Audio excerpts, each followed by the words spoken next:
Bonjour à tous, c'est Gaspacho. Aujourd'hui on se retrouve pour la première vidéo d'une série sur le thème du réalisateur Hayao Miyazaki. En effet, Miyazaki est l'un des plus grands dans l'animation japonaise, juste son nom fera ressortir des tas de souvenirs à la plupart d'entre vous. Généralement ces films mettent tout le monde d'accord, et le réalisateur Quentin Dupieux l'a très bien dit. C'est impensif de dire qu'on aime Miyazaki, c'est quel abruti va dire « Ah non, je trouve ça moyen ». Vu que c'est le premier épisode de la série, on va donc parler du premier film qu'il a réalisé, et c'est Le Château de Cagliostro.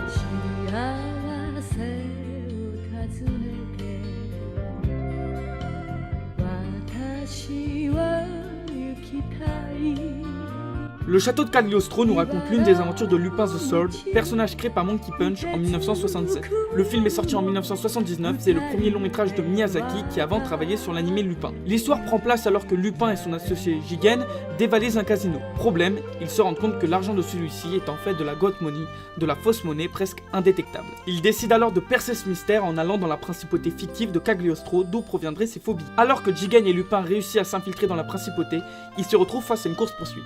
Une fille en robe de mariée poursuivie par des hommes de main. Il décide alors de l'aider, mais elle se fera quand même enlever par des hommes en bateau.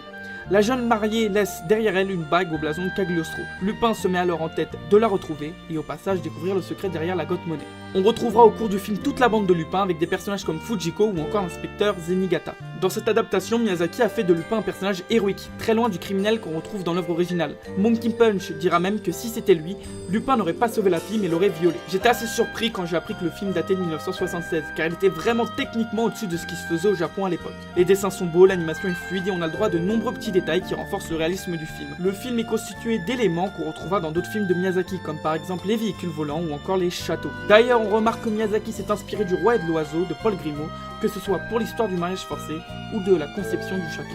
Le château de Cagliostro est assez simple pour être compris de tous, mais on se laissera facilement prendre par l'ambiance de celui-ci. Miyazaki nous propose pour son premier long métrage une histoire assez simple, mais surtout des visuels incroyables. Le réalisateur débute tranquillement, il faudra attendre Nausicaa de la vallée du vent, qu'on traitera au prochain épisode pour découvrir du vrai Miyazaki.